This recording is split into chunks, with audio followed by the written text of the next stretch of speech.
I'm here. Mrs. McRae.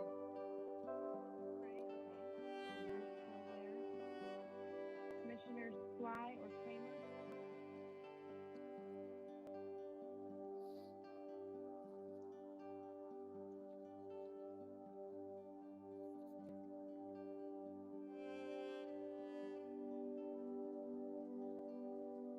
Got about 1 minute, so I'll give it a little bit more time before I start the broadcast to make sure that they have time to log on. As a reminder for everyone who's already on, if you are not speaking, your camera and your mic should be turned off and muted. The only time that you'll turn your webcam on is if you are going to either say present or if you have a question, you'll turn your webcam on just to kind of queue up in the system. That way it indicates to us that you would like to speak or ask a question. But if you're not doing any of that, then you would turn both of them off. Does anyone have any questions before we start?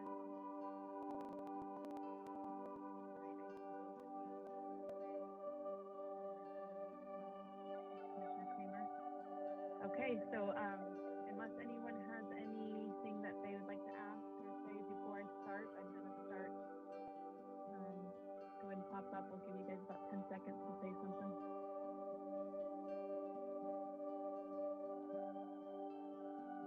All right, I'm going to start the broadcast then.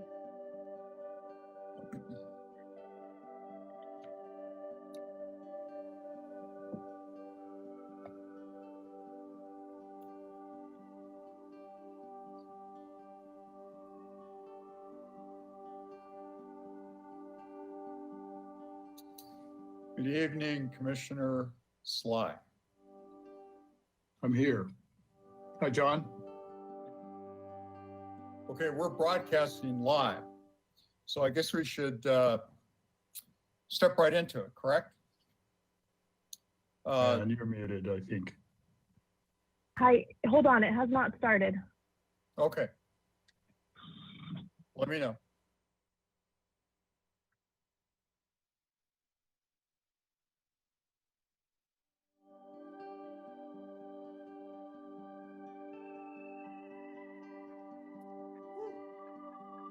Commissioner Sly, can you go ahead and turn your webcam off?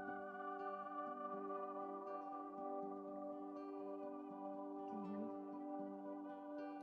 I don't think so. Commissioner Sly? All right. Commissioner Sly, can you go ahead and test your audio quickly and then turn off your webcam so we can start? Yeah, now that I have my earbuds in, I'm All right. fully operational. Okay. Perfect. Thank you. Okay.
The broadcast is now starting. All attendees are in listen-only mode.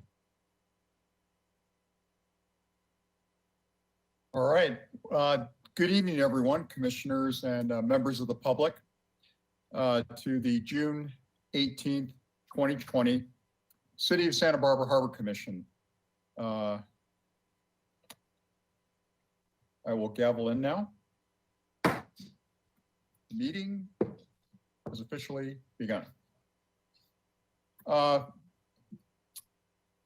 there any public comment requests or slips that have been submitted, Angela?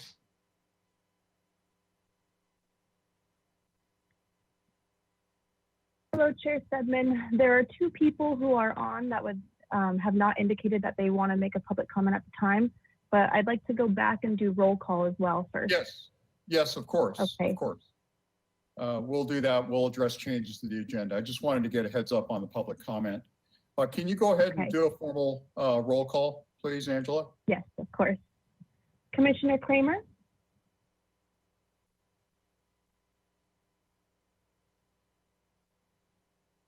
Commissioner McRae? Here. Commissioner Nelson? Here. Commissioner Sly? Here. Commissioner Sloan? Here. Commissioner Spicer? Here. Chair Stedman. Present. All right. Okay. Are there any changes to the agenda, tonight's agenda?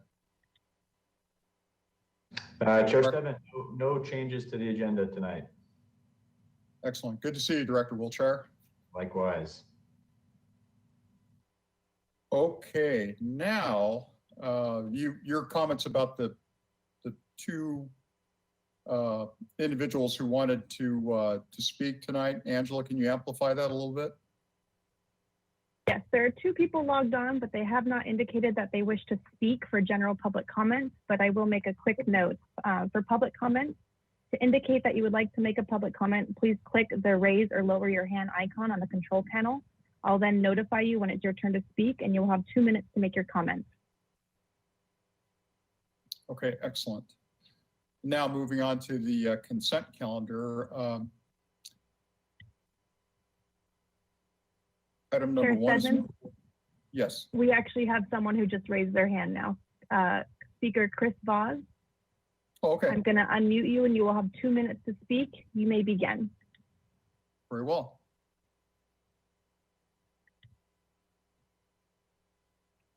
It looks as though he is self-muted.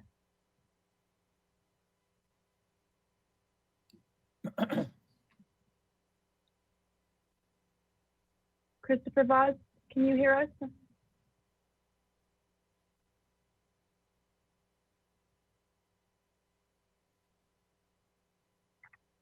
Okay, we can come back to him. Sure. Sure. Let's proceed to item number one, approval of the minutes. Angela, can you read the recommendation, please? Yes. Item number one, approval of the minutes. Recommendation that Harbor Commission waive further reading and approve the minutes from the special meeting of May 21st, 2020. Very well. Do we have a motion? So moved. Okay, so we have a motion from Commissioner Sloan and I think a second from Commissioner McRae. Is that correct? That's correct. That's correct. All right, very well. So I will do a roll call vote. Thank you. Commissioner Kramer?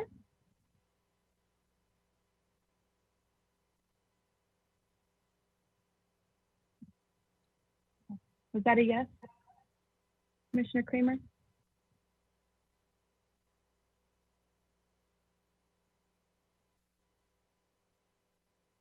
Okay. Yes. Okay, we can hear you. Commissioner McRae? Yes. Commissioner Nelson? Yes. Commissioner Sly? Yes. Commissioner Sloan? Yes. Commissioner Spicer, Yes. and Chair Stedman. Yes.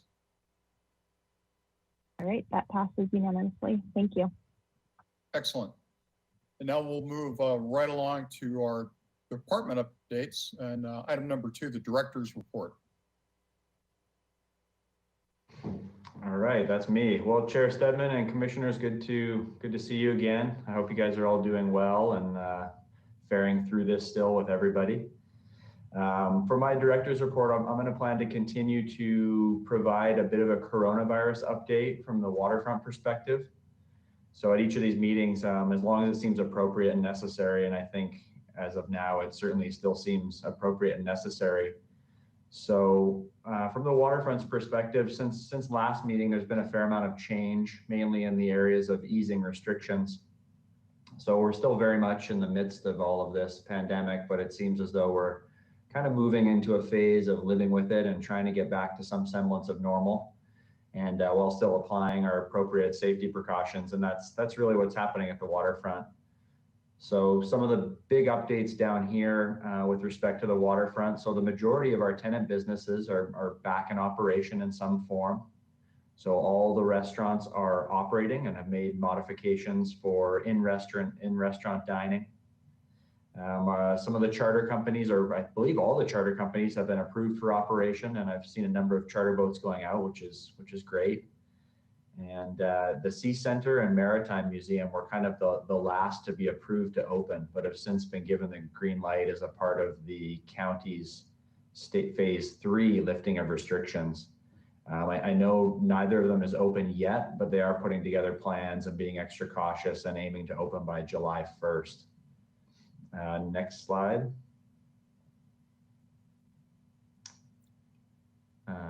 Actually, next slide as well. We just covered that one. Sorry. And so from no, back one. Perfect. All right.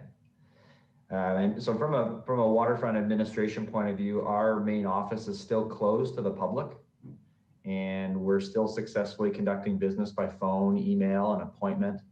And we're really working with the city to kind of align with all of the city front counters and public facing operations to kind of get some direction on when we'll be opening. I assume within the next couple of weeks, we'll have a little more direction on when we're going to open our public facing services and public counters, not only at the waterfront, but citywide at City Hall and some of the other city operations. I do want to commend the commission, and because we've kind of found ways to be really successful conducting our business virtually. So we're one of the few boards and commissions that will have now conducted our second virtual meeting. So that's a good thing. We found a way to kind of keep the wheels turning and do business. Excellent. And then also down here, the boat launch is back open at its full capacity, with the exception that the wash bays are still closed, as they kind of really present a point of congregation, and it's a bit hard to manage the volume there, but all the launch bays are open, and we've been seeing them being used pretty responsibly. Next slide, Angela. All right, so my next item is I wanted to give a quick update on our harbor operations manager recruitment. So this position's been vacant for 9 months, and it really is a critical position within the department. It oversees one of the 3 divisions within the department. First off, I'd really like to thank Eric Engbretson for doing a great job covering this role in an acting capacity while still tending to his harbor patrol supervisory duties. It's not lost on me that it's really tough wearing 2 hats like that, especially for this long. So I commend and thank Eric. He's been a huge help to the department and a huge help to me personally, kind of helping get me up to speed. So thank you, Eric. Just some details on this. The position was posted to the city recruitment site on June 2nd, and the application deadline is July 15th. So as of July 15th, we'll begin reviewing applications, and there's some process there. So I imagine this will take kind of 8 to 10 weeks before we come to some conclusion with this position.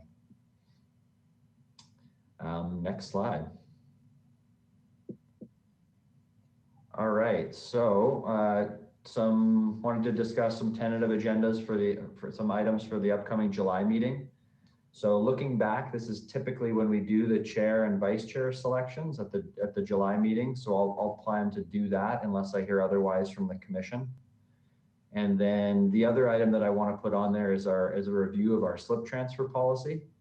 There's been some increased interest in the slip transfer policy, and it seems to come up from time to time. So I think it would be a good time to review with the Harbor Commission and allow an opportunity for public engagement on that. So I'll plan to give a fairly in-depth presentation on our slip transfer policy at the July meeting. And that concludes my report. I'm happy to take any questions or comments.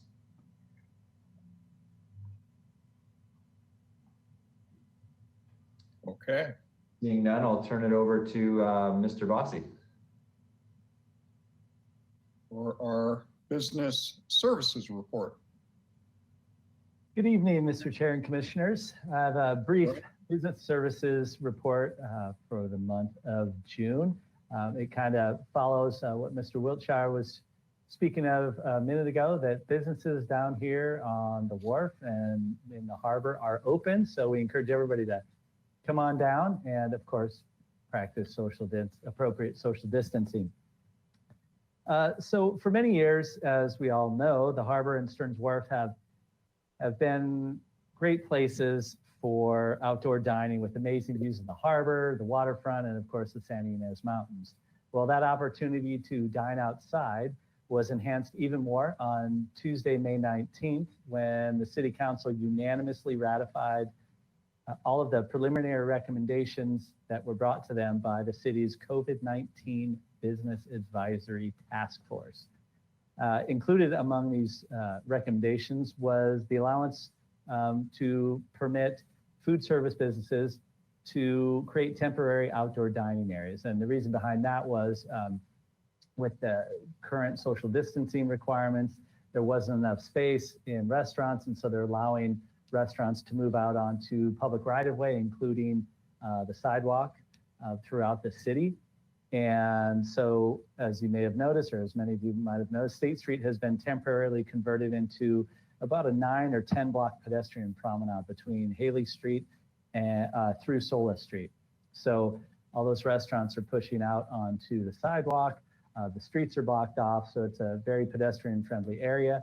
So taking a cue from that, we have been working with a number of our tenants and forwarded that information to our tenants, that we try to accommodate them however we could to access this new outdoor dining component within the city. And so we, of course, want to support our tenants, and the two tenants that have expressed an interest in this so far are Moby Dick's, which you see here in the slide above.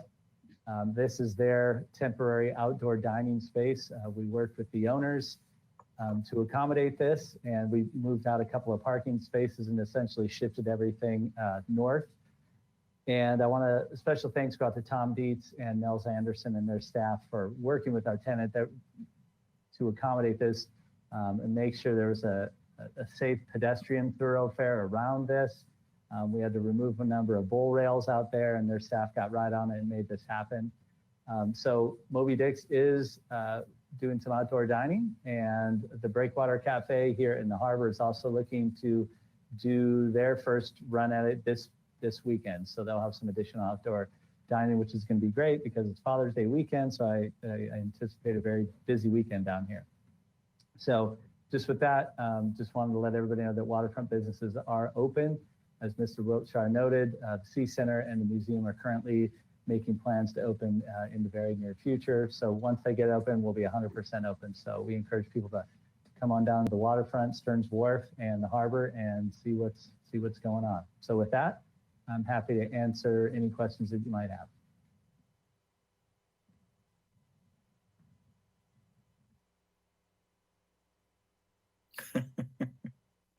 You're so thorough, Brian. Yeah. There's a question. So are there any businesses in the harbor itself that are doing this as well?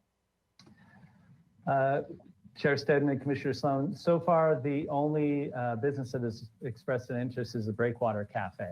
And they have being adjacent to kind of a park-like setting, it's easy for them to just pop out. One of the responsibilities that goes into this is the business is responsible for cordoning off the space. As you can see in the PowerPoint slide there, Moby Dick's went out and rented, I believe from Marburg, a number of railings to kind of keep that area closed in. So that's their responsibility. And then bringing the tables and chairs in and out as they see fit. We recommend they pull those chairs and tables in after nightfall and when they close, just to keep them safe. So far, just those two, but a lot of our other businesses do have the space currently to accommodate patrons. Obviously, the former Chuck's, which is now Chomp, isn't open yet, so they're in the midst of a major renovation. Brophy Brothers is open, and they've been able to accommodate their patrons as well in their current facilities. So what is the procedure if one of the restaurants wanted to do that? They come to you or facilities, or who do they come to?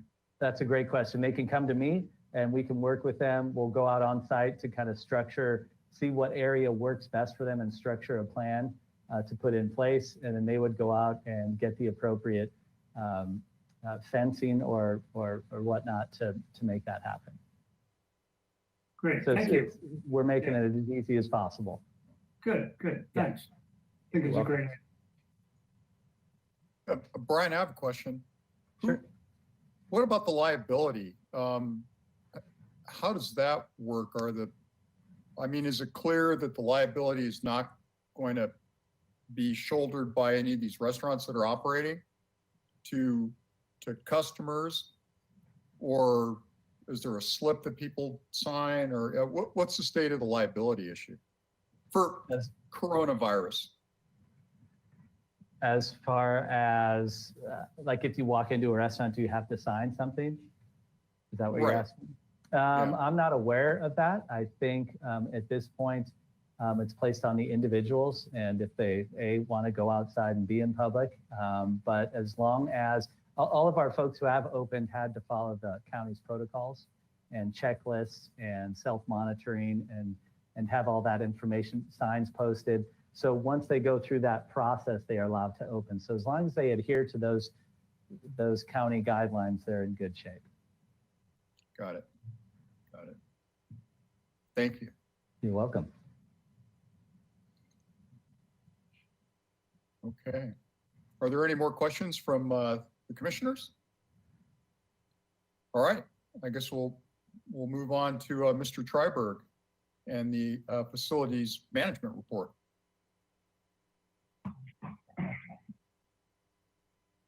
Good evening, Chair Stedman and Commissioners. I'm going to report on 2 projects this evening, beginning with the Ice House. Next slide, Angela. Is Carl, is your camera turned on? Yes. Can you see me? I cannot. Can anyone else? No, I can't either. I also cannot. No, I can't. Well, it's on and I'm looking at me. How do you look? Slide whole story. So, yeah, my camera's on. Yeah, I can see Carl also. You can see him, Commissioner Sly? Yeah, he's right there. There I am. Okay. Wow, All right. I can't see him either, John. So I guess Yeah. some I'll turn it off and back on.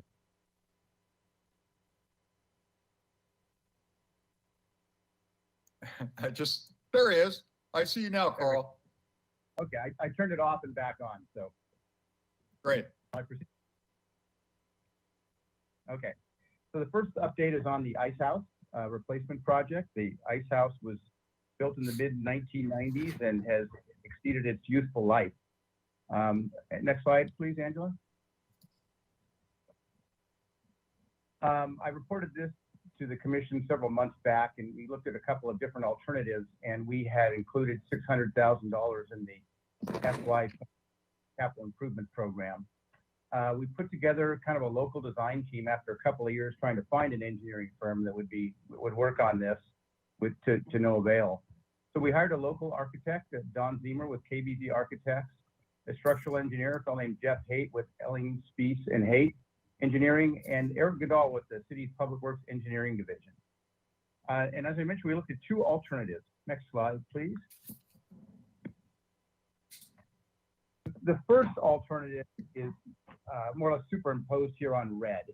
And this is a state-of-the-art facility. It's 3 containers stacked, ice making equipment in the top, ice storage in the middle with the discharge equipment, and then the very bottom is just plain old storage. It's a state-of-the-art. It would have been nice. It was pretty expensive right out the gate, over $400,000.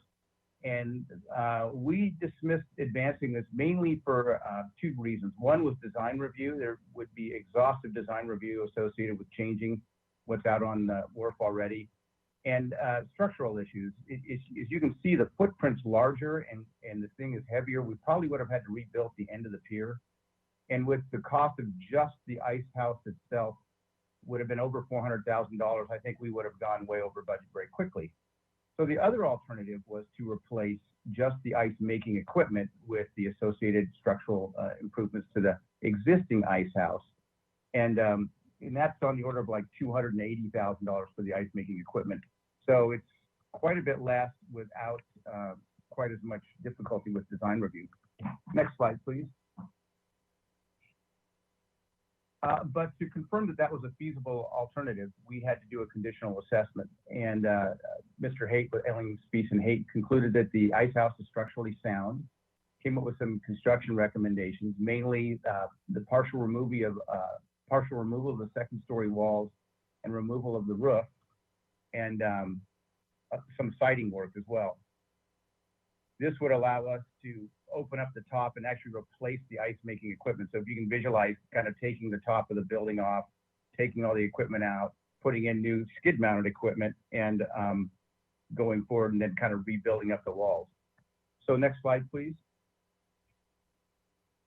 So we took this approach and we kind of advanced it with the Planning Division and the Coastal Commission, the 2 main regulatory agencies. And they confirmed that they would not conduct extensive design review or permitting. It's sort of what we suspected, but we had to go through the process to make sure. We must obtain a building permit, which can be an exhaustive process in and of itself, but to not have to deal with design review and possibly be denied or rejected at architectural board of reviews or an agency like that because of significant change, it's very reassuring and nice to know the Planning Division and Coastal Commission would allow us to go forward with an important project and not a lot of process.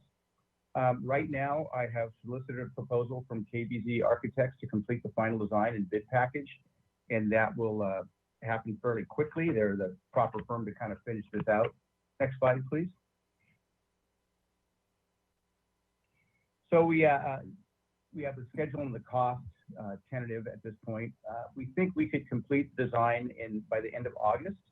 We'd solicit bids shortly thereafter, probably September, October timeframe. And we could possibly go to construction in the winter of 2020-21. The $600,000 included in the fiscal year 2020 capital improvement program is within this existing fiscal year, but it'll actually the funds will be carried forward to fiscal year 2021. And all capital projects are like that for the most part. So just because you don't spend it in a particular year, you can carry it forward. And that's what we'll do. We've kind of confirmed that just replacing the ice making equipment alone is about 65% of the cost of replacing the entire ice house. So we're a lot more confident that we could do this under budget or within the budget and come up with a reliable ice house once again, which is very much needed by the commercial fishing industry. Next project, next slide, please, Angela. The next project is the City Pier Hoist Replacement Project. There are 4 hoists out on the City Pier. Next slide, Angela. 3 of them are what we call tripod frames, and one is the stiff leg hoist, and that's the largest and the highest capacity hoist out by the ice house. They're used by commercial fishermen, boat maintenance companies, and private boaters, but mostly commercial fishermen. And hoists 1 and 2 are the most heavily used.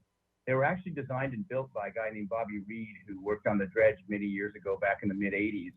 So they've been a long time. They've been very reliable, but they're one of those items where they're starting to kind of break down. And if they fail completely, we couldn't possibly serve the commercial fishing industry to have them fail completely and take the months it takes to build a new one. So we decided to move forward several years ago, putting some money in our CIP once again, to kind of replace at least one before it fails.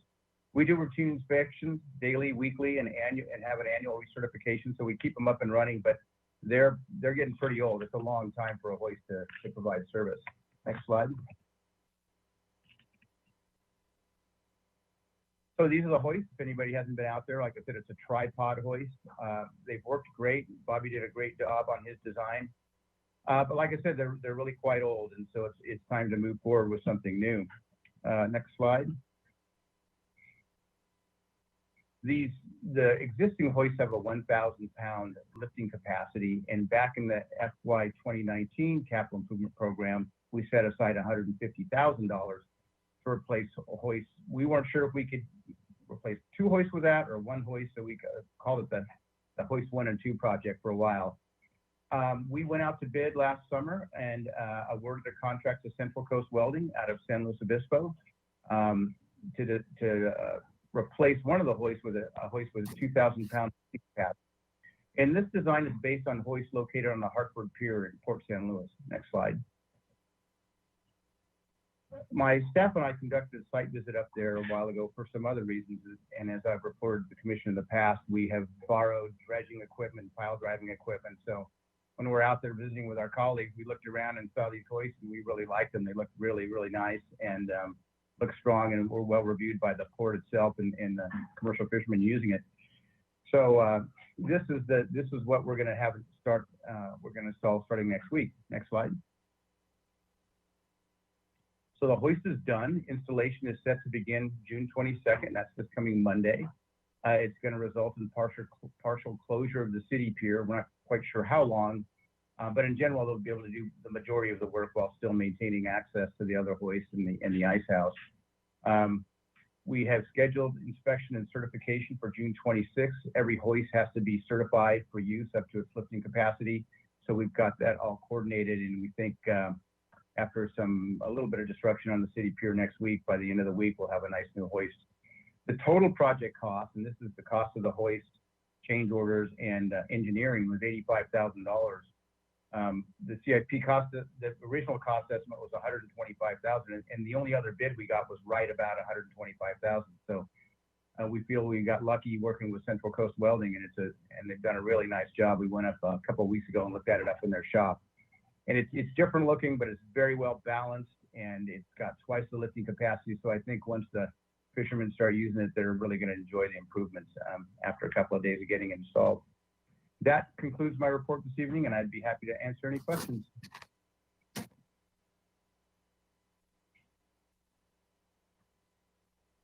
Commissioner Nelson. Well, I'm certainly glad that I asked Carl to provide us with a report on the status of the ice house at the last Harbor Commission meeting, because his presentation tonight is truly remarkable. This is a complete makeover of the facilities and infrastructure that's absolutely critical to our industries, commercial fishing industry.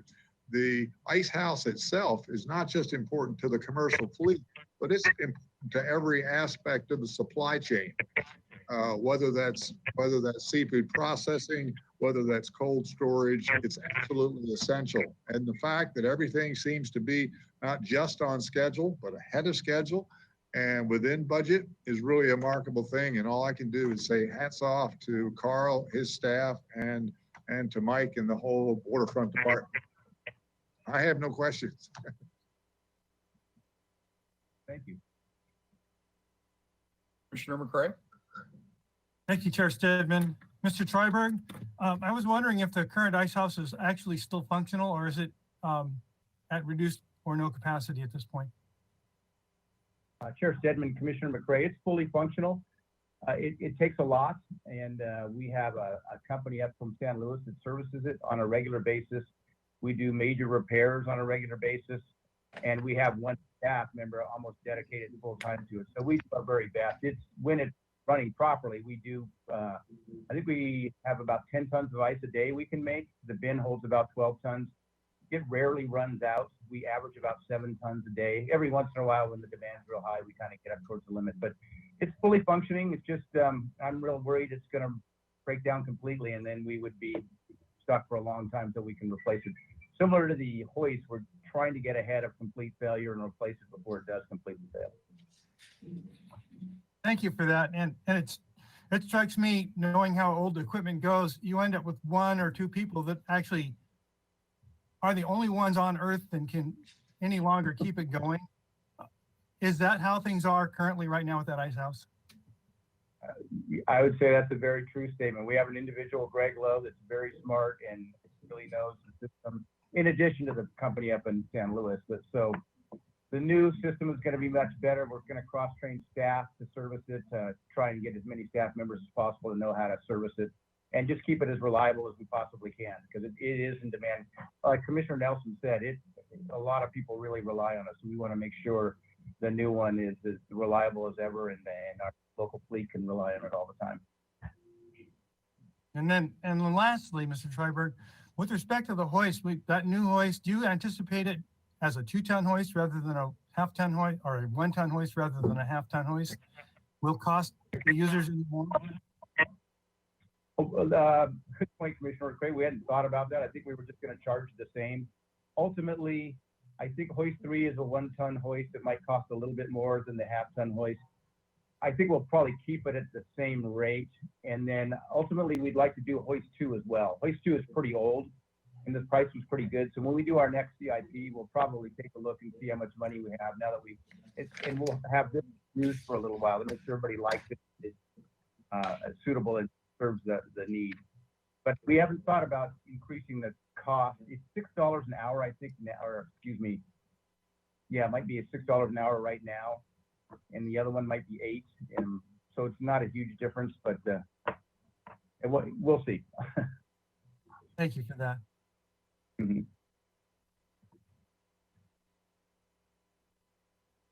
Any more questions for Mr. Driver? Chair Stedman, there is someone from the public that would like to make a public comment as well. We have Chris Voss on this item, yes. Okay, very well. Okay. Chris Voss, I'm going to unmute you so you can speak. You may begin. Thank you, Angela. Chair Stedman, Commissioners, this is Chris Voss, President of the Commercial Fishermen of Santa Barbara. I'd like to thank Carl and echo Mike Nelson, Commissioner Nelson's comments about how grateful we are for the thought that's gone into the restoration of the ice house. And I just have a couple kind of practical questions that I know you guys have researched about the new hoist, and that is the lift the same? And you know, sometimes we struggle with the way they pivot, and I'm sure the guys in the north that are already using that design have told you that they pivot well. So can you just affirm that the lift is the same as the current hoist, and then the pivot's going to be easy as well?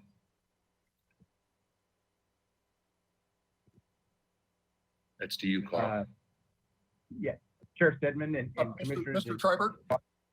Yeah. So we're increasing it from 1,000 to 2,000 pounds. So all the dimensions are the same as far as the height and the length out over the side of the pier, within a couple of inches. So as far as the lifting, not just the capacity, how much it can lift, but the range that it can lift is almost exactly the same. Sure. And then the pivot in the shop is almost so easy, it's almost too easy, because we're afraid the wind will blow it around. Once we put the boom arm on it and a load on it, it's probably going to be very, very similar to what we have now. It's obviously, these sometimes take a little bit of adjustment, but if you were to operate the one up in the yard or the ones at Port San Luis, they're very, I think the locals would be very pleased with this. Okay. And just, I'd like to finish just again by thanking you, Carl, for a thoughtful restoration on the hoist as well.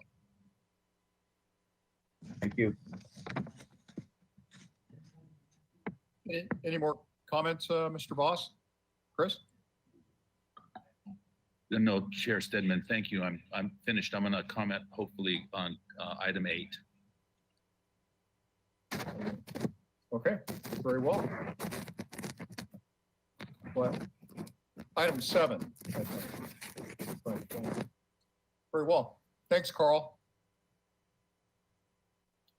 And now we will move on to item number 5, the Harbor Operations Report. Good There he evening, is. Chair. Good evening, Chair Stedman, Harbor Commissioners. I hope you're all remaining safe and healthy during these truly trying times. My first update will be a message from the Santa Barbara Harbor Patrol. Some of my officers got together and helped put a little blurb, and they just wanted to let everybody know that in the wake of the recent events, the Santa Barbara Harbor Patrol remains committed to protecting and serving all members of our community. We value the positive and deep-rooted relationships we have with our community who trust us to fairly and impartially enforce laws and respond to emergencies and to keep the harbor safe and an enjoyable place for everybody to live, work, and recreate. We support our community and wholeheartedly stand strong in support with them during peaceful protests as they navigate these difficult times. And as we move forward, we, along with our law enforcement colleagues, will continue to strive and produce the absolute best public service possible.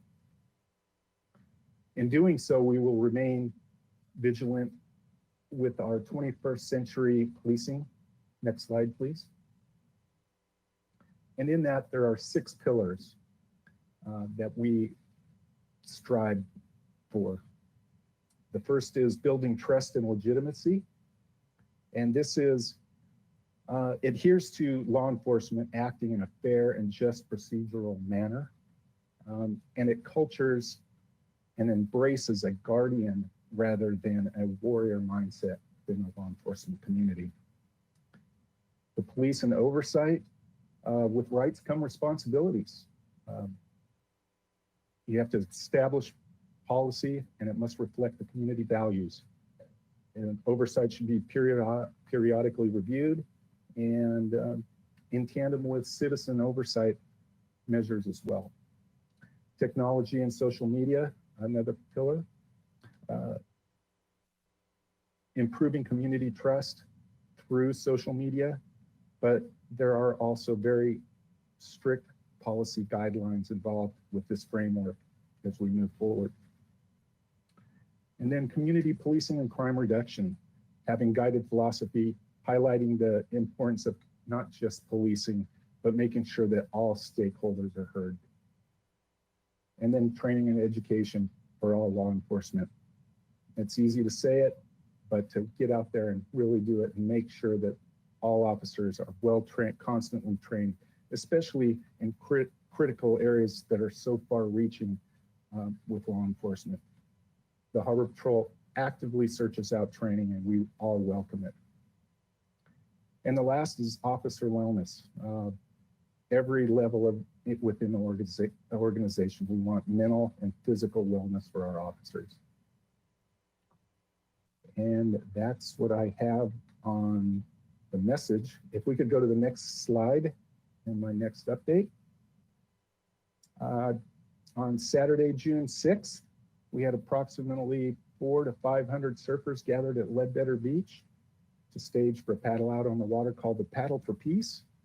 And in the interest of public safety, the Harbor Patrol staged 2 vessels in the area, and everybody involved appreciated a safe and peaceful gathering out on the water. As you can see by this slide, it was just an incredible day, and all of our surfer colleagues were out in the water, and as well as the Harbor Patrol. Next slide, please. The following day, we had a protest that staged at the foot of Stearns Wharf. We had about 4,000 to 5,000 people showed up for this protest, and it was in support of the Black Lives Matter. Harbor Patrol and the fire department staged in various areas out on Stearns Wharf. And again, we had another peaceful protest with no incidents. And it really just a big shout out to our community. We've got some great people here, and we're doing this safely and responsibly. Next item, please. So the event cancellations so far, Operation Clean Sweep, our 15th, what would have been our 15th annual Operation Clean Sweep, a volunteer seafloor cleanup program, not to be confused with seafood cleanup program, was scheduled for May 16th and unfortunately canceled due to the COVID-19. So it was canceled. The Harbor Patrol still out on patrols. If you're looking at this slide up on above or the picture, we are able to identify underwater debris using side scan sonar. And in this particular picture, you can see there it looks like a sunken skiff with possibly something else just to the stern of the skiff. We had divers from the facilities department go down and double check, and they said they couldn't find it, but they believe it's even actually below the mud line. So we continue to find areas where we can find debris, and hopefully next year we'll get that off the ocean floor. Let's see, our nautical swap meet, sponsored by the Waterfront Department and the Harbor Merchants Association, which would have also been, well, no, this one would have been the 11th annual event. And unfortunately, it was canceled, but we're optimistic for a fantastic event again next year. And then, as many of you know, the fireworks display was canceled just because the event historically draws large numbers of people to the beaches and waterfront. And it's disappointing, but city staff followed guidance from the county along with the state of California. And with respect to the large gatherings, we canceled this event. And last, Santa Barbara to King Harbor Race. The department staff met with members of the yacht club, and collectively we decided that this particular race, with the large numbers that it brings from all over the state, wouldn't be such a great idea. And in the interest of public safety, this event was canceled as well. We really appreciate the yacht club for stepping up and just really recognizing, as hard as it was to cancel this event, we took the right steps, and they really moved forward and did the right thing, and our hats are off to them. And that concludes my report, and be happy to answer any questions. I have a question, Eric. Sure. You talked about training in your first set of remarks. What can you give us some examples of the type of training that is conducted for Harbor Patrol? Chair Stedman, Harbor Commissioners, yes, we have a wide variety, and everything from law enforcement PC 832 classes to marine firefighting to offshore rescue. California Boating and Waterways puts on a series of classes. You get I actually put everybody through it once, and then it doesn't stop. It continues. It goes on from there. But it doesn't stop there. We find other training within law enforcement agencies that would adhere or address some of the issues that we're having even right now. Mental health, racial profiling, those kinds of trainings are out there, and we do go send folks to those trainings as well. And of course, Coast Guard captain's license. That's a big ticket item that we train for. Right. That's a lot. That's a pretty wide spectrum. So hats off to you. Well, thank you. Excellent. Any other questions from commissioners? Okay, you're very thorough, just like Carl and Brian. So I appreciate that. Yeah, absolutely. Thank you very much, Eric. Thank you. Okay, we are going to move forward onto new business. And item number 6, Angela, can you please read that? Item number 6, proposed lease agreement with Santa Barbara Sailing Club. Recommendation that Harbor Commission review and recommend to City Council approval of a 5-year lease agreement with Santa Barbara Sailing Club for 8,677 square feet of dry boat storage area in the Santa Barbara Harbor. Okay, very well. Brian. Good evening, Mr. Chair. First slide, please. Thank you. Actually, let's go to the next slide.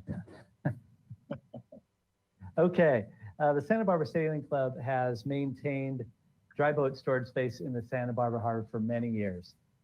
The club itself was established in 1959 as the Santa Barbara Sailing Association, and in 1969 was incorporated and officially changed their name to what they're known as now, the Santa Barbara Sailing Club. The club holds many successful community events every year, and we anticipate that will continue well into the future. Now, the proposed lease space is located adjacent to Harbor Way. You can see it here. It's the hashed out area, just shy of 8,700 square feet. And it can accommodate approximately 20 sailboats that range in size from anywhere from 10 feet all the way up to 27 feet in length. Next slide, please. The proposed lease terms, I should say. The term is a 5-year term. The base rent is scheduled to be $1,836.50 per month with an annual increase of 3% or the CPI, the Consumer Price Index, whichever is greater. So if CPI is greater, we'll go with CPI. If it's less, we're going to stick with it 3%. Again, the site is just shy of 8,700 square feet of dry storage asphalt space. And insurance requirements are our standard city requirements that we have for every lease agreement. Next slide, please.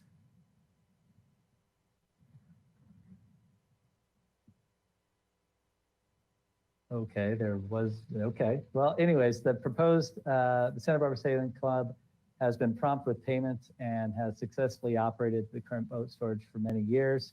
They're a tenant in good standing. Again, always prompt with their payments. They provide a wonderful atmosphere for our community to get into and learn sailing.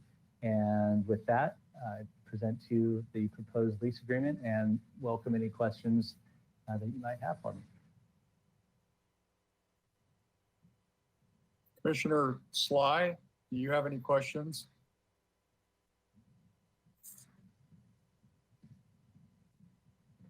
Sorry, I had to get turned on here.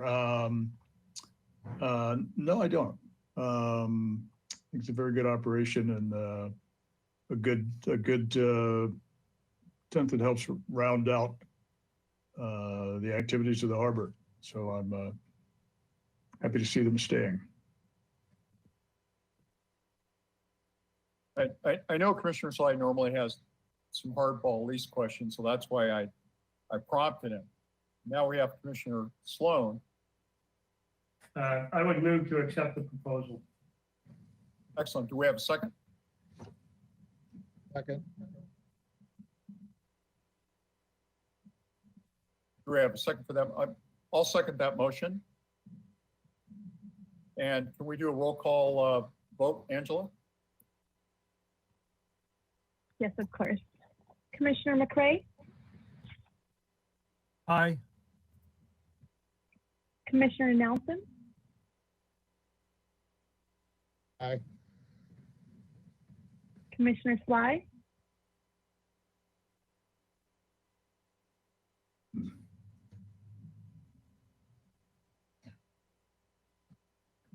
Commissioner Sly,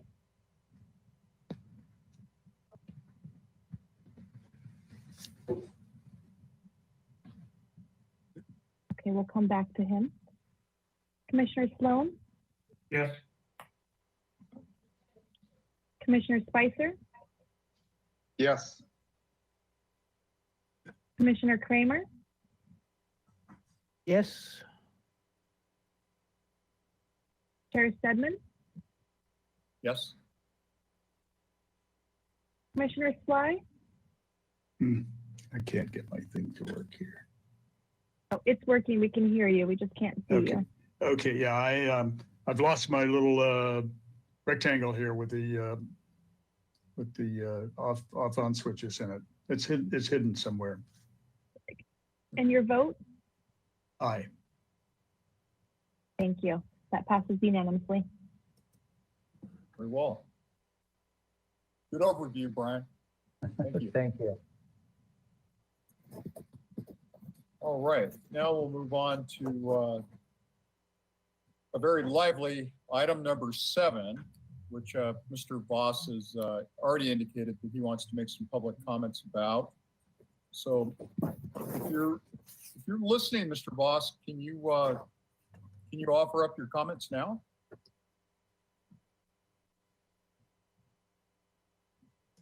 Chair Stedman, Commissioners, I'd prefer to listen to the presentation and then engage, hopefully to some extent, in the dialogue afterwards, or just comment after the commission.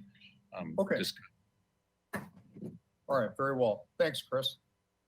All right, Angela, can you please read the recommendation? Yes, of course. Item number 7, Commercial Fishing Subcommittee Update. Recommendation that Harbor Commission A, receive a presentation on the efforts of the Commercial Fishing Subcommittee in identifying possible locations for property suitable for the storage and processing needs of the local commercial fishing industry. And B, recommend that staff request direction from council on the level of city involvement in supporting the effort in identifying and securing property for the commercial fishing industry storage and processing needs. Okay, thank you. Director Wiltshire. Hello again. Chair Stedman and Commissioners, so myself and our facilities manager, Carl Triberg, will be presenting today. So we're going to give an update on what's been occurring with the Commercial Fishing Subcommittee over the last year or so. Please feel free to jump in anytime. The intent is kind of for the entire commission to weigh in on this topic. And additionally, if any of the Commercial Fishing Subcommittee members have anything to add, feel free to jump in at any time. Angela, do you want to open that presentation?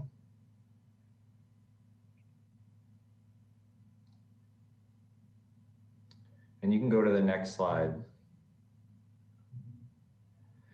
So in the presentation, a rough outline of what we're going to be covering is we're going to do an overview of the levels of support that the Waterfront Department is currently providing for the commercial fishing industry.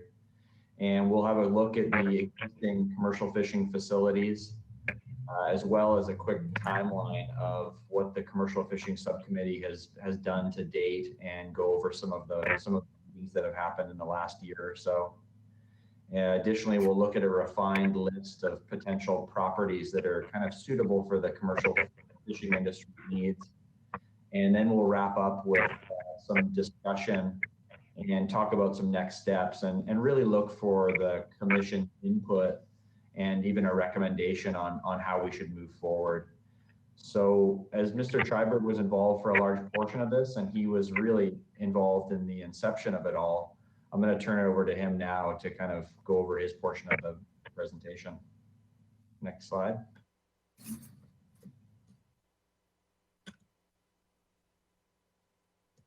Thank you, Mike, Mr. Stedman, and Chair Stedman and Commissioners. The waterfront has supported the commercial fishing industry for quite some time. Santa Barbara has had a very robust commercial fishing fleet for many, many decades, almost at the turn of the century.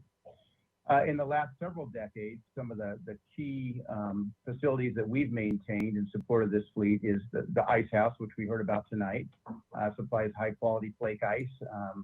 Spent quite a bit of, actually it was funded by a grant in the mid 1990s, and now it's a significant capital outlay for us, but we understand the importance of it, and we're going to move forward with it.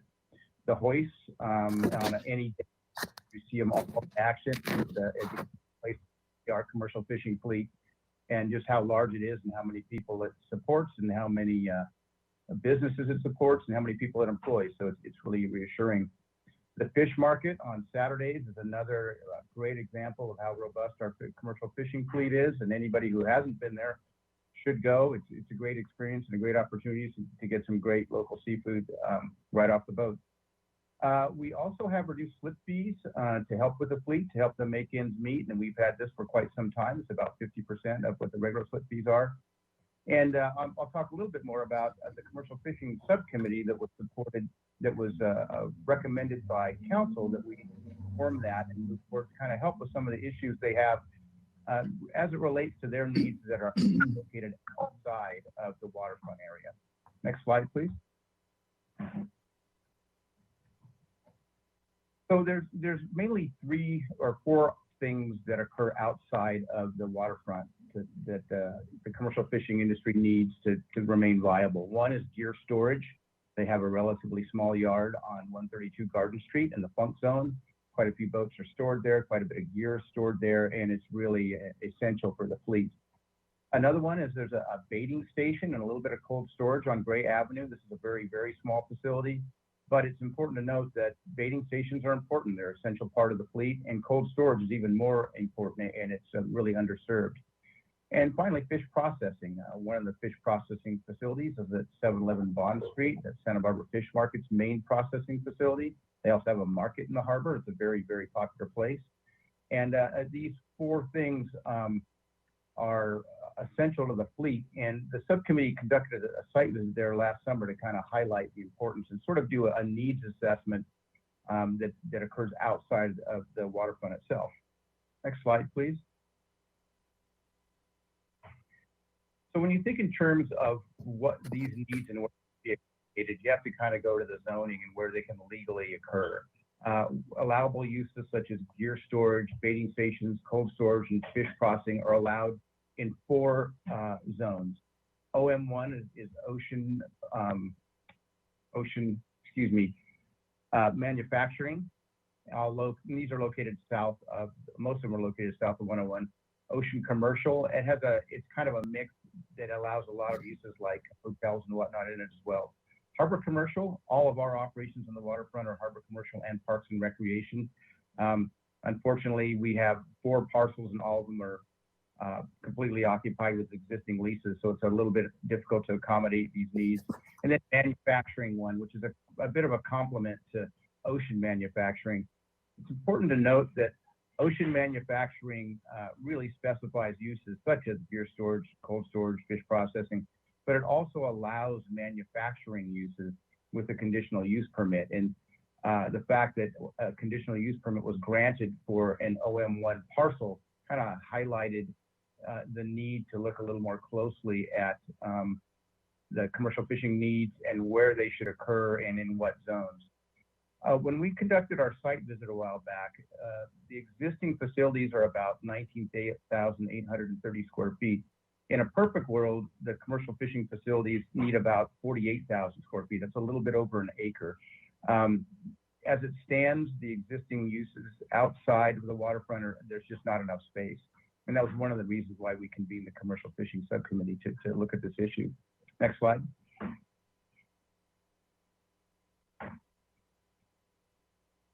So we have had 5 meetings. The first one was on May 16th with the commercial fishing subcommittee. We formed the provided why. On August 5th, we discussed the needs and the zoning and some of the properties that could be available. Keep in mind, within those zones, there's probably 150 parcels or more. And I'd like to also acknowledge planning commissioner and council member that have been involved kind of since the get-go. Planning Commissioner Leslie Wiscombe, she had been the liaison to the Harbor Commission for quite some time. She got really involved and was very, very helpful in helping everyone understand the relationship between the Harbor Commission, the Planning Commission, and Council and zoning and where certain activities can occur and can't occur. And also Councilmember Eric Friedman, he got involved and he participated in the site visit on August 22nd, which was very educational for everybody that attended. And then on December 10th, we met to review a list of possible properties that I'll talk about in just a minute, and with help from the Radius Group. We aren't experts in commercial real estate, so we hired them to give us a hand, and it was quite helpful, a fellow named Jim Turner. Before I continue, I would like to acknowledge the subcommittee real briefly. We still have Commissioners Sly and Sloan on the committee. Previously, we had Commissioner Yanni, and recently Commissioner Nelson was appointed. So they've all been involved and attended these meetings and really helped to educate everybody about all the different issues at stake here. So most recently, we had our last meeting on May 5th, and we reviewed a short list of properties. We went from 150 or more down to about a dozen. At the meeting, they recommended a status update to the Harbor Commission, which Mike and I are doing tonight. And then also at that time, we sort of determined that we really need some direction at this point. So next slide, please. So this is a list of parcels that would, if not entirely, but mostly accommodate the side of the waterfront. All these parcels are located south of Highway 101. They're zoned, as you can see, ocean manufacturing or manufacturing in general. And some of them are city-owned properties, and some of them are privately owned properties. We went over a lot of these together, and Mike's gonna take over from here. He did a little research on the city-owned properties and talk a little bit about more how we move forward with looking at some of the other properties. Mike? Thanks, Carl. Appreciate that. Yeah, so as Mr. Triberg covered, well, first off, I want to pause here because that was a lot of information to see if anybody has any questions before we move forward at this point.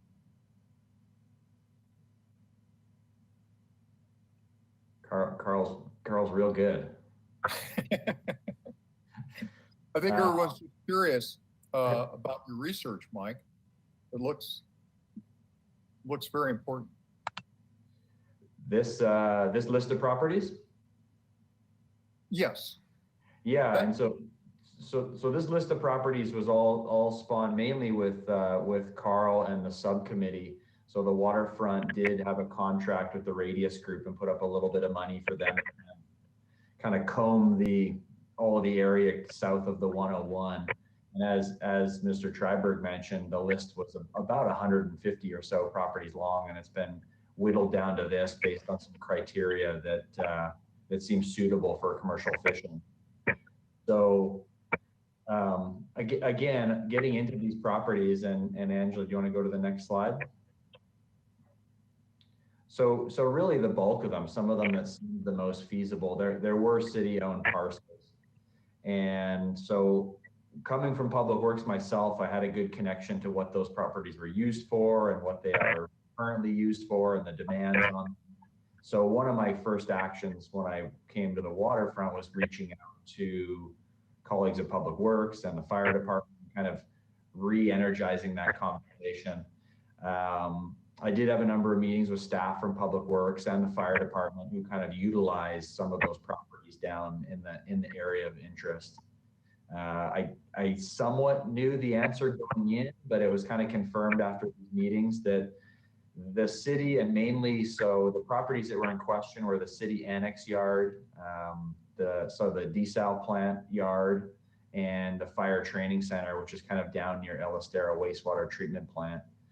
And yeah, it was kind of confirmed that those areas are really overprescribed. So Public Works and the water division and the annex yard and fire, they're all actively looking for additional space as well.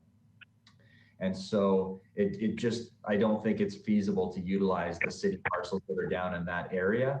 And that was discussed with the subcommittee. And I think moving forward, it's become pretty clear that there's so much demand on those parcels that it's almost a tree that's not worth shaking. As far as private parcels, if you dig into that list a little more, the majority of those parcels are owned by a small amount of owners.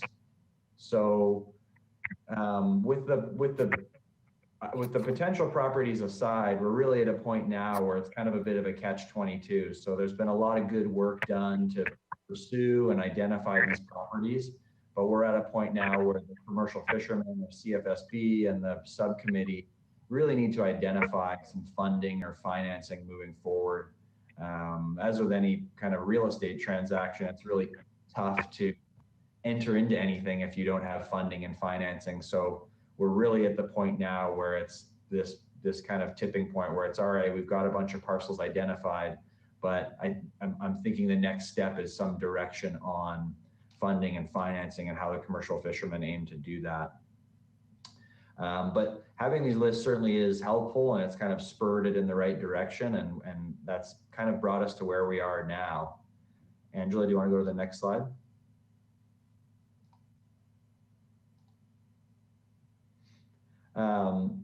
So yeah, I kind of hope that this is all given a better understanding of what the subcommittee's been up to and the waterfront and the city's relationship thus far. So some other things moving forward to note is the subcommittee has met with the new economic development manager, Mr. Jason Harris, and he was really responsive on including the waterfront and commercial fishing industry in his efforts to kind of revitalize the overall city economy. He has a huge draws on his time. He's kind of a one-man operation looking after citywide, the economy citywide. But he is interested in a site visit to tour the waterfront and the commercial fishing operations, which we're going to be setting up in the near future. So that's a good thing. Getting plugged in with him is great. He's kind of really experienced and has some great ideas on how to involve both the waterfront and commercial fishing operations. So I'm excited to see where that goes with him and future meetings with commercial fishermen. Yeah, I do. So as I mentioned, we're kind of at the point where we could use some discussion from the full committee. And I think what we're looking for is some direction on where we as the waterfront and as the city kind of go from here. So commercial fishing is a private entity, but very, very much involved with what we do here. And we've been hugely supportive of them and want to continue that support. And so I'd like to turn it over to the commission to discuss levels of support that the city can provide and that the waterfront can provide moving forward. Excellent, Director Chair. So it looks like we have some people with their cameras turned on. Leslie Wiscombe is one. Carl mentioned her and her great work. And of course, our fellow Commissioner, Michael Nelson. So Leslie, did you want to say something? Thank you, Chair Stedman. I just wanted, this is my third meeting today, so if I'm not as articulate as I should be, please excuse me. But I just want to emphasize, I've been on this or been involved with this subcommittee since the inception, and I think we are really at a crossroads for seizing an opportunity for economic diversity in our city during our recovery. And the commercial fishermen have a development plan to talk about a maritime collective, and it's all about sustainability, which is one of the goals of our council, and I think that needs to be an important emphasis when we move forward. And it's all about food security for our community and a growing demand for fresh fish, and a fishing port, the infrastructure that they need, which is food processing and cold storage, can really make a huge difference in our economic recovery and actually diversify our economy. I don't want to say away from tourism, but to supplement tourism and to grow our economy in a different direction, so it's not so supportive on tourism. We need a partnership with the city at this point. And it's important for our economic recovery. And it's important to diversify our economy. So I would urge you all on the commission to support the CFSB in their endeavors by recommending a partnership with the city. I think it will help in grant funding, outside grant funding, if the city has given support in some ways, then we're going to be able to, the CFSB is going to be able to get outside grant support. And they've identified many grants that they could get with local support. So I really feel this is important, and I feel this is vital for our community. And that's really all I have to say. Thank you very much for your time. Thank you for those key points, Leslie. I really appreciate that as well. Commissioner Nelson, did you have a comment? You're muted. You're muted right now, Mike. Yes, I would very much like to speak and to thank and echo the Planning Commission Chair, Leslie Wiscombe's remarks. We think we are at a crossroads, and you need to recognize where we are. Every fisherman, every business involved in the seafood industry was devastated by the COVID-19 closures. There's been some clawing back to regain the markets that had collapsed, but most attractively is the interest in local seafood. And if we are going to optimize that and capitalize on that interest, we have to have the nearshore infrastructure necessary to make it work. So we proposed, in addition to a project that we think will build momentum, the Maritime Collective, which, by the way, will also satisfy many of the space needs that Carl went through in his presentation. But it also triggers and starts this revitalization of our waterfront. And one of the most encouraging things that I think happened, we talked about it at the last meeting, was we were encouraged to submit a letter to the city council that explained what was going on. We did that. But we also recommended an economic development strategy to achieve this new potential that we see existing. And it was agreed across the board with everyone we talked to that we had to take this to the city council. And most encouragingly, Mike Wiltshire was a member of a key core group of city officials. We had the good fortune to meet with Paul Casey, with Jason Harris, and with Mike, as well as representatives of the CFSB, to basically talk about how we're going to approach this opportunity.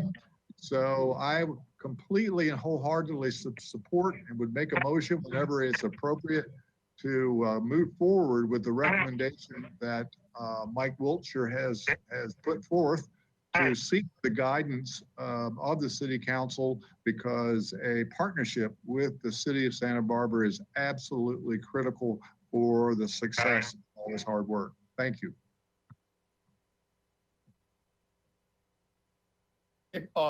Commissioner Nelson, I have a question for you. In her remarks, Commissioner Wiscombe mentioned certain grants have already been identified, but you have a pipeline of grants that you want to pursue, or they want to pursue. Can you give us some idea of what that pipeline looks like? Well, the pipeline is not completely defined, but one of the things that we did is we looked around California for a project similar to the Maritime Collective that Commissioner Wiscombe referred to, and there's one in the Port of San Pedro that is called Alta Sea, and they have raised a lot of money to do many of the things that on a much larger scale we hope to do with the Maritime Collective, and they were successful in securing funds from the Economic Development Administration. And so I spoke to the consultant who handled that, and then we had a follow-up conversation with the Economic Development Administration, and there are funds. They made $1 million available to this project in the Port of Los Angeles, San Pedro. So we think that even though we know that the city funds have diminished dramatically and the fiscal crisis is very real at the city level and the state level, there seems to be some support with the federal government, not only for our industry, but for economic recovery. And we think working with the city, we would be very competitive with our proposals to the Economic Development Administration. There are also proposals that take advantage of our universities in the Santa Barbara County area. We could combine training and education and cross-sector collaboration to make sure we're in a position to capitalize on the blue economy. And there are grants for that. But obviously, we're a small nonprofit. But if that small nonprofit also had the support of the city of Santa Barbara, I think we really would be competitive position. And there's been a lot of interest. I mean, we've had a lot of interest from the community, the Santa Barbara Foundation, all of the organizations that are trying to encourage recovery in the city.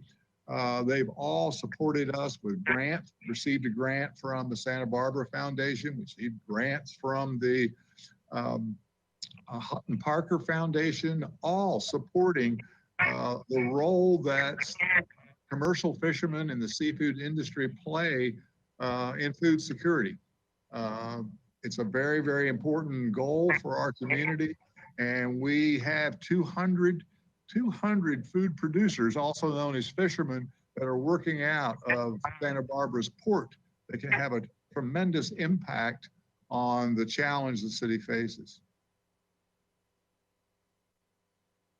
That's a great answer about the pipeline. I appreciate your remarks. I mean, obviously we can get into more detail maybe in a more appropriate setting or even in subcommittee, but I wanted to get your quick overview on that. Thank you. Are there more questions? There we go. Commissioner Sly. Hi, thank you. Vice Chairman Sly. Some of us on the subcommittee haven't seen that letter, and we're not aware of these meetings. So if we're being asked tonight to vote on a measure of support, I think we need a motion that's complete enough that we know what it is we're supporting going to the council about, with an approved motion.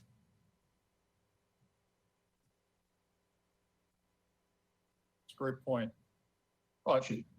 Chair Stedman and Commissioner Sly. Angela, do you mind putting the next slide up? I think it has the recommendations on there. So really we're looking at recommendation number B, and yeah, I'd appreciate your guys' direction. It would help me kind of form something for council if we are going that way, but partnership can mean a number of things. And so if I could get your opinion on partnership, meaning voicing city support and kind of continued meetings and staff time. It could mean supporting CFSB in grant writing or even partnering in grants with the city and CFSB. Or if this is going to council, are we actually making a funding ask or a financing ask? So those are kind of the levels that it would be nice to get some input from the commission on where we think it's reasonable to approach council at what level of waterfront and city support with those kind of framework in mind. Okay. So, yes, Commissioner Spicer. Yeah, on that topic, I'd like to, I'm not on the subcommittee, but would like to know a little more about CFSB, and does it represent all the commercial fishermen, and is it open to all the commercial fishermen in Santa Barbara? And perhaps that's a question for Mr. Voss. And what is the procedures for someone to join that group? And then as far as funding, I totally support the city helping and assisting in grant writing. I'm a little hesitant to commit any actual city or enterprise fund dollars to this event, but I won't shoot that down, but I'm hesitant to make that call. So that was just my comments. And again, I'd like to know a little more about CFSB. Sure. It, 1 minute, Commissioner Sloan, is Mr. Voss still in the audience? Chair Stedman, Commissioners, this is Chris Voss. Can you respond to Commissioner Spicer's question? Yes, I'd be happy to. We're a 501c3 nonprofit that has been in existence for over 50 years in the Port of Santa Barbara. And I've been fortunate for the last 5 years to be the president of that association. And we make a point of, on our board, we have 7 members, and we represent all the different fishing gear types on that 7-member board. So we, are careful to select board members that are specific representatives to gear types. We have trawl, drift, gill nets, trap, dive. Let's see what else. Well, there's a couple. That's about it. But that's how we diversify our representation of the entire port. And it's been my objective to make certain that the way we behave is elevated, in that we don't allow any single sector to dominate our decision making. So we're very careful in choosing and pursuing objectives that are fleet-wide, they promote everyone's interests that are part of the fishing community. So that's where this maritime collective is, has risen to the level of commitment, and we're pursuing it aggressively because we recognize it's essential for our long-term needs, but it's also, it helps all of our members and all the fishing communities. So that's where we are. Thanks for that overview, Mr. Voss. Much appreciated. Commissioner Sloan, did you have a question? Yeah, I think I'd like to kind of echo what Lang just said. So we had a subcommittee meeting some time ago. I think Mike mentioned when it was, and we talked about this letter going out to the city council. And like Lang, I haven't seen the letter, so I don't know what was in it. But I think, the recommendation is that we, as it's written, is we request direction from the council on the level of city involvement. I don't know that we're in a position to make a recommendation whether the city, provides funding or aids in grant writing or anything else. I think we really need to engage the council with this and see what their level of interest is. I think we can forward our support of the CPFB and go ahead and let them know that we're behind them, but ask them for some direction on how they see this moving forward. I think that helps definitely keep the perspective going forward. Commissioner Nelson? You're muted again. Ultimately, there has to be an acquisition of an interest in property, whether that's a leasehold interest or whether it's a fee simple interest. If city existing municipal properties cannot be made available for the critical infrastructure of the seafood industry and the commercial fleet, then we've got to acquire it by other means. And so, as we talked about funding, what we need is a partner, and we need the same partnership that exists with the city at the port. We need with the city for the infrastructure outside the port. In fact, the city probably 30 years ago, its master plan recommended that the problem of gear, boat, and cold storage be solved at the harbor. And a decision was made to take advantage of a grant from the State Coastal Conservancy to acquire an interest off-site to handle the gear, boat, and cold storage needs. Well, that's worked great for 30 years, but now we have to look to the future. And so we have to get an interest in property, and quite frankly, the prospects of just this small organization doing it on its own are lessened without the active support of the city, who recognizes the industry that we are the foundation of.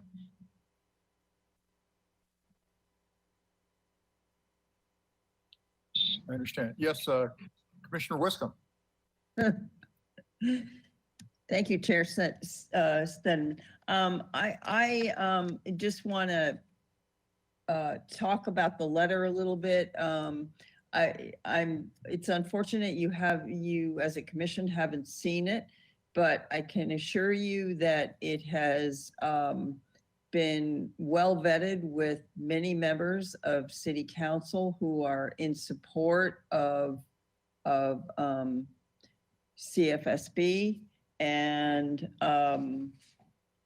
what that support looks like, I can't tell you, because that's what we're here for, is to formulate a relationship with City Council that actually eventually discusses that support. But the commercial fishermen have really had a lot of working relationships with the City Council over the last couple weeks. They've all seen the letter and to get it out, and I think that my impression from my discussions with City Council members is that there is a lot of support for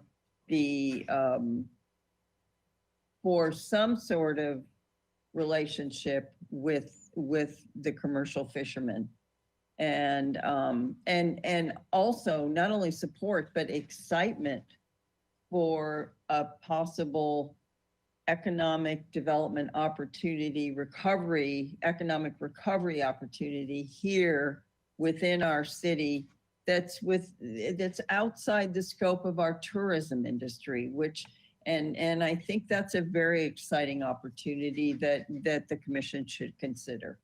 Thank you very much. Thank you, Leslie.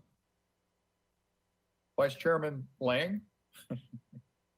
I'd like to know, when the letter went out, who signed the letter, what was the nature of the letter, what were the points in it, and whether there was any feedback from any City Council members.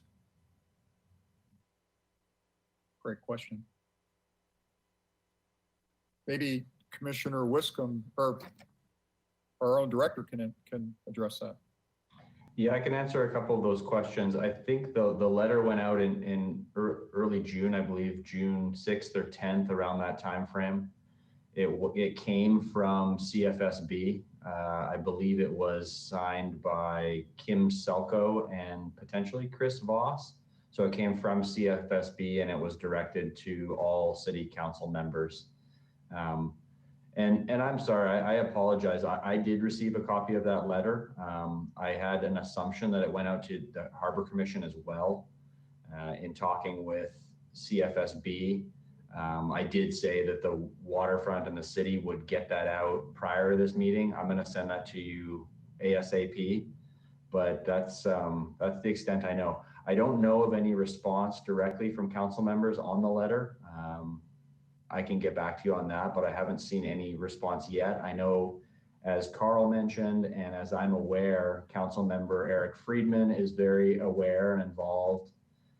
Council Member Jordan is aware and involved. I believe Council Member Harmon has expressed interest and has reached out to CFSB directly as well. So there is awareness on the part of council on CFSB and their needs. Excuse me, and Council Member Snedden. Oh, correct. Yeah, Council Member Snedden is aware and involved.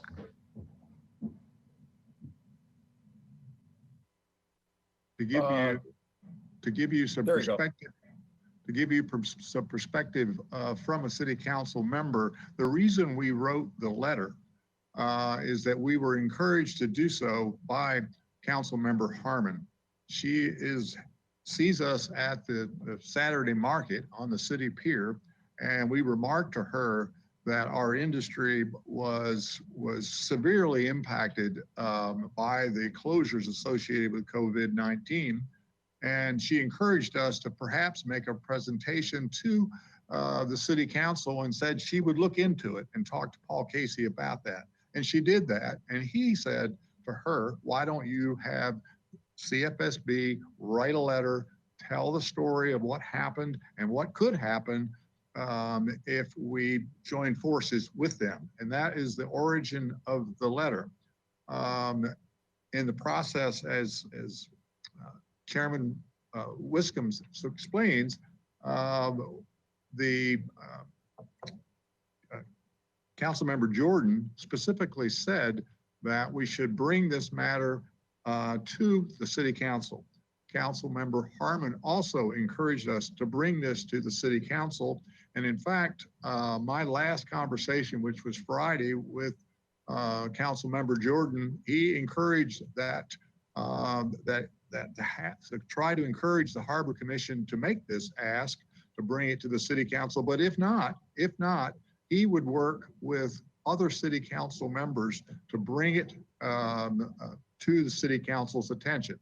So he had hoped that the Harbor Commission would take advantage of the recommendation that's before you, but if not, there was enough interest at his level and at Councilmember Harmon's level and Sneddon to actually petition to have us make a presentation. So there really is support. There was no commitment obviously made in terms of funding or the nature of that commitment, but they wanted to hear from us on this subject. And so that's what we're doing. Excellent. Are there more questions or comments on this agenda item?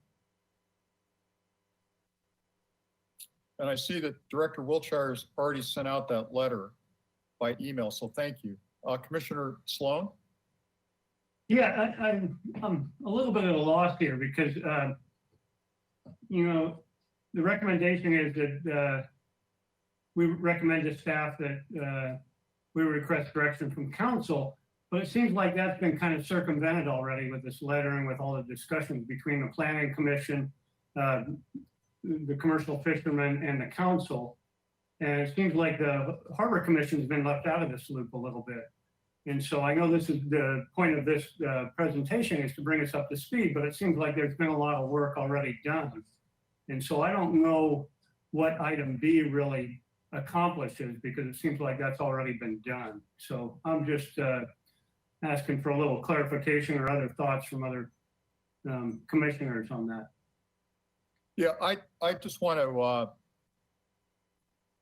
to amplify what you're saying, Jim. I mean, I'm a little bit unclear on the next tactic, the tactical move that you know we really need to articulate. But I appreciate your comments about the sense that I mean we're being brought into this loop now, but a lot of work has preceded this point in time. So the next tactical move isn't you know really as clear as it needs to be, I think. Is that correct, Jim? Right, yeah, and we thought we had a plan moving forward, and then now this evening we find out that this letter's gone out and the Planning Commission got it, the City Council got it, but the Harbor Commission did not. And everybody's been having discussions about it. There's been meetings about it and everything. And so in the you know, the subcommittee of the Harbor Commission wasn't really involved in that. And so I think it's kind of moved on pretty rapidly, and I'm all for it. I'm not saying I'm against it. It just makes item B of this a little bit moot.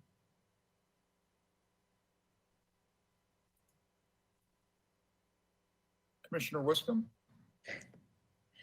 I would like to address that, and I apologize for that. First of all, the Planning Commission's not involved in this. I am the liaison to the Harbor Commission from the Planning Commission, and I have really been involved in the subcommittee from the beginning. So that's my role, and I take personal responsibility for urging the subcommittee at our last meeting to, and this was before Black Lives Matter, to actually bringing this forward very quickly to the city council during their budget deliberations, and saying that this is an opportunity for economic diversity in our community. You have an opportunity to help our community recover from COVID-19 with a diversified economy. And that's really where I came from. And I apologize. I know that the Harbor Commission and Director Wiltshire was very reticent about bringing it forward because the Harbor Commission had not given the full approval. But I urged the subcommittee and the CFSB to bring it forward, get the letter out, do it while the budget hearings are going on, and see if you can get some support from City Council. And the budget hearings, you know, have gone astray, as we all know, and it's become a whole different scenario now. But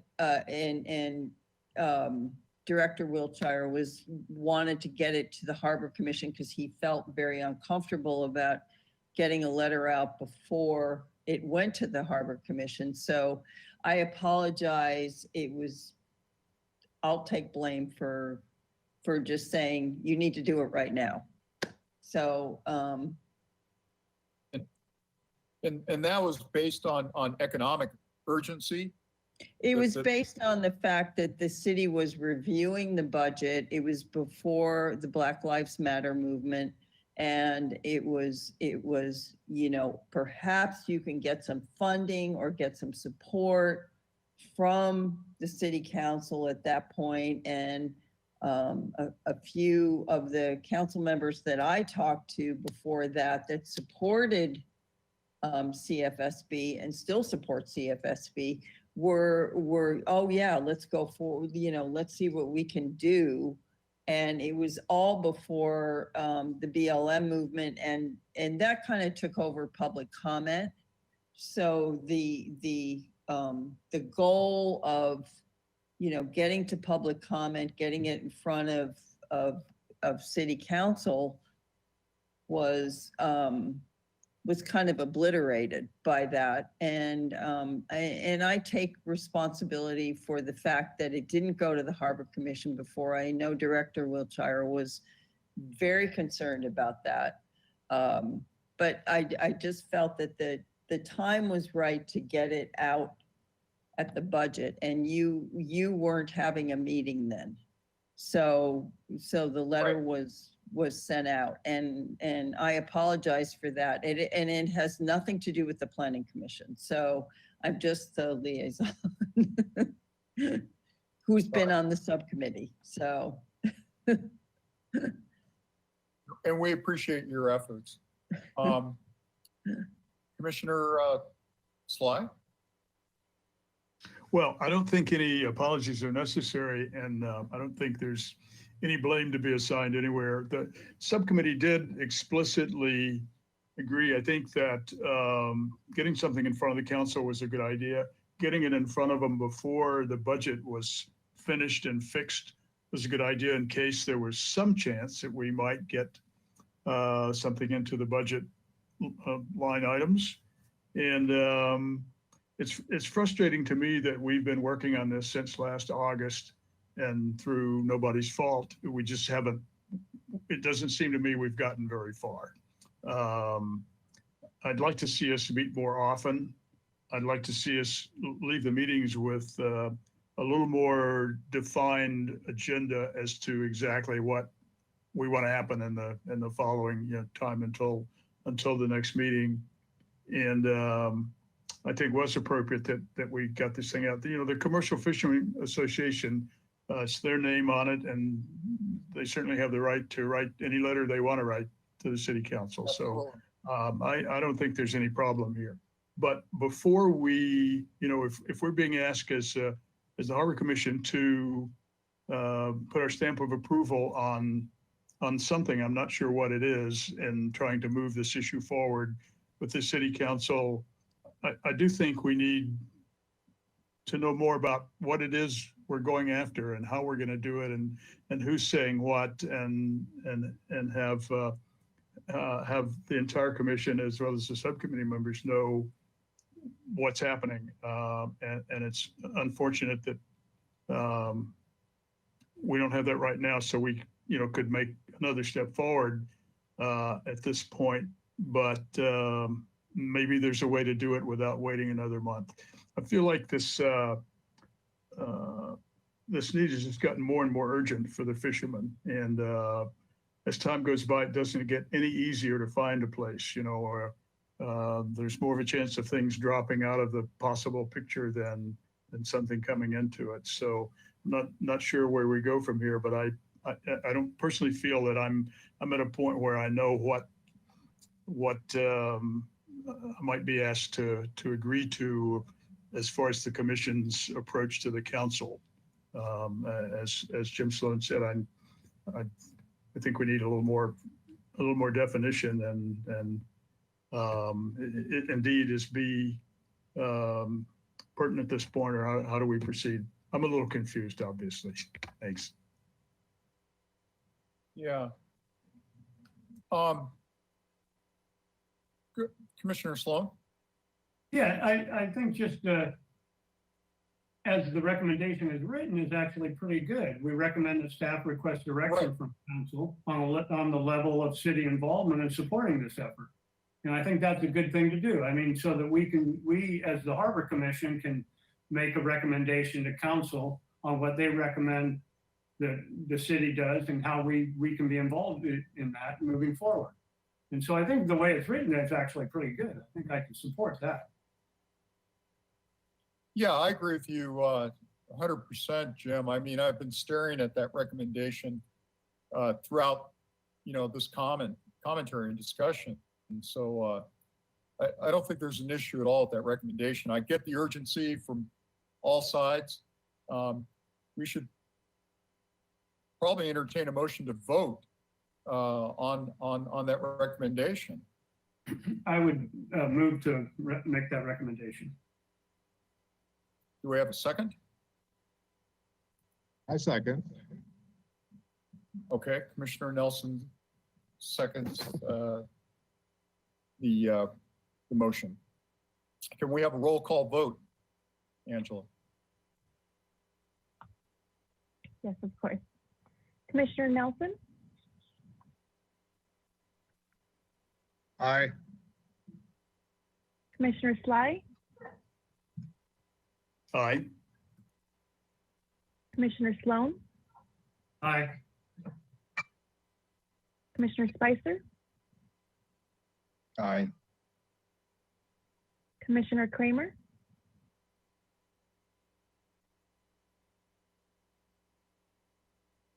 Commissioner Kramer. We'll come back to her. Commissioner McCray, As a member of CFSB and a tenant in the storage yard, I'm going to have to abstain.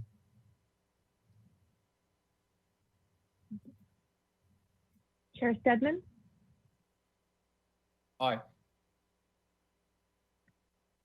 Commissioner Kramer,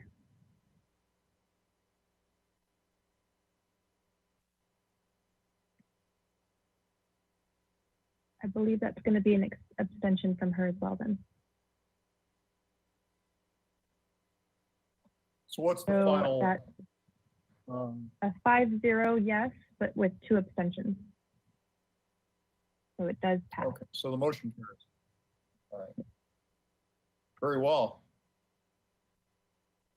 I appreciate the input by everybody on this particular agenda item. The Are there any other commission or staff communications at this point?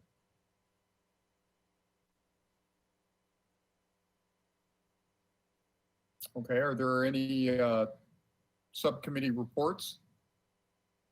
Any commentary that people want to offer? Okay. Is there a motion for adjournment?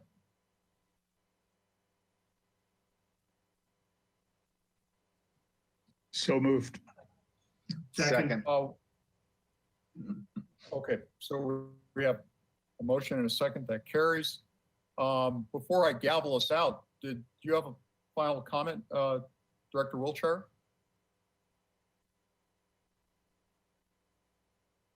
No, sorry. I just wanted to make sure that we didn't have any public comment on this item. Okay, good point. Is there, before we gavel out, is there any final public comment on this item? We do have one member of the public with their hand raised. It is Christopher Voss again. Chris, I'm going to unmute you and you may speak. Chair Stedman, commissioners, I want to thank you for making that motion. And I believe it's it's unfortunate. It is a little vague at this point, but I know that the city council will help to kind of, clarify it. I guess they're going to deal with the same discussion in some way or another. But I appreciate your unity to a degree in pushing this now to the council to kind of consider how we're going to be able to grapple with this challenge. One thing I've said from the beginning in pursuing funds and reading the grant applications that might apply to our situation, always they emphasize community support. And if that's what all we can get, that's fantastic. Just a declared need with a real plan that everyone believes is worthy pursuing, and then supporting it just in voice, and in enthusiasm. And then the grant funding, I believe, will come when we as a community collectively recognize the need and then can pursue the funding. So my hope is that we won't put any financial burden whatsoever on the Harbor District or the city of Santa Barbara, recognizing we're in not a good place. The goal is to get federal funding, and I believe that's so much more possible now with Harbor Commission approval and then potentially City Council approval. Thank you. Thank you, Mr. Voss. Given that we have had a motion for adjournment and a second, without further delay, I will adjourn this meeting. Thank you all for attending this evening.